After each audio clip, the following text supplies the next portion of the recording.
दोस्तों, आज की कहानी ईश्वर का न्याय। एक रोज एक महात्मा अपने शिष्य के साथ भ्रमण पे निकले। गुरुजी को ज्यादा इधर उधर की बातें करना पसंद नहीं था। कम बोलना और शांतिपूर्वक अपना कर्म करना गुरुजी को बहुत प्रिय था। परंतु शिष्य बहुत चब्बल था और उसे हमेशा इधर उधर की बातें ही सूझती। उसे दूसरों की बातों में बड़ा आनंद आता था। चलते हुए जब वो एक तालाब के पास से गुजर रहे थे तो उन्होंने देखा कि एक भीवा नदी में जाल डाले हुए है। शिष्य ये सब देखकर उसके पास खड़ा हो गया और उससे अहिंसा परमो देवो भव का ज्ञान देने लगा। लेकिन भीवा कहाँ मानने वाला था और बात को टाल मटोल करना चाहा।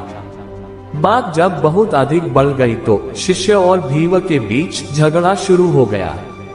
ये झगड़ा देख गुरुजी, जो उनसे आगे बढ़ गए थे, लौटे और शिष्य को अपने साथ चलने को कहा एवं शिष्य का हाथ पकड़कर साथ ले गए।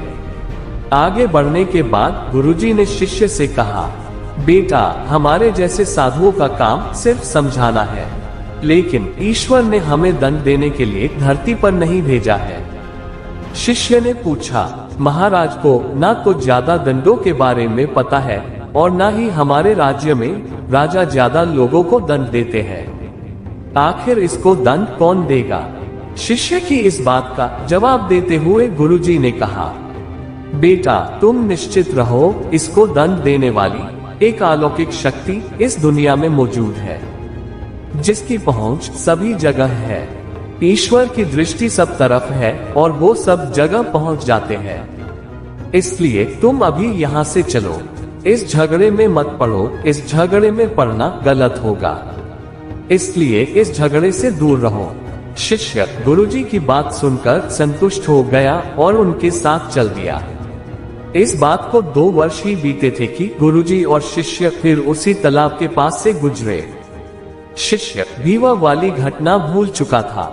उन्होंने उसी तालाब के पास देखा कि एक सांप बहुत कष्ट में था।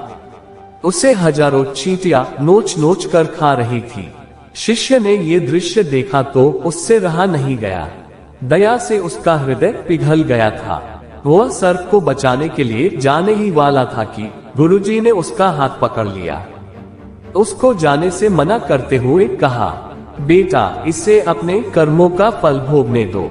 अगर तुमने इसे अभी रोका तो इस बेचारे को अगले जन्म में ये दुख भोगने होंगे, क्योंकि कर्मों का फल अवश्य ही भोगना पड़ता है। गुरुजी की बात सुनकर शिष्य ने पूछा, गुरुजी, इसने कौन सा कर्म किया है जो इस दुर्दशा में फंसा हुआ है?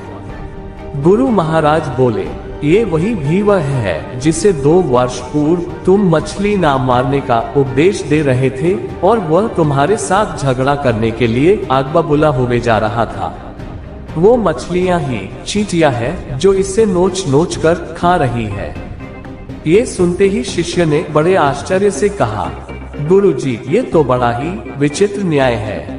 तो फिर गुरुजी ने कहा, बेटा, इस लोक में स्वर्ग और नरक के सारे दृश्य मौजूद है। हर क्षण तुम्हें ईश्वर के न्याय के नमूने देखने को मिल सकते हैं। चाहे तुम्हारे कर्म शुभ हो या अशुभ, उसका फल तुम्हें भोगना ही पड़ता है। इसलिए सभी वेदों में ईश्वर ने उपदेश दिया है कि हमेशा अपने किए कर्म को याद रखो। यह विचारते रहो कि तुमने क्या किया है, क्योंकि यह सच है, तुम्हें वह भोगना पड़ेगा। जीवन का हर क्षण कीमती है, बुरे कर्म के साथ व्यर्थ जाने मत दो। अपने खाते में हमेशा अच्छे कर्मों की बढ़ोतरी करो, क्योंकि तुम्हारे अच्छे कर्मों का परिणाम तुम्हें सुखद रूप में मिलेगा। इसका उल्टा भी वैसे एकदम सही है कि तुम्हारे बुरे कर्मों का फल एक दिन बुरे तरीके से भुगतना पड़ेगा। कर्मों पर ध्यान दो, क्योंकि वो ईश्वर हमेशा सही न्याय ही करता है। शिष्य गुरुजी की बात स्पष्ट रूप से समझ चुका था।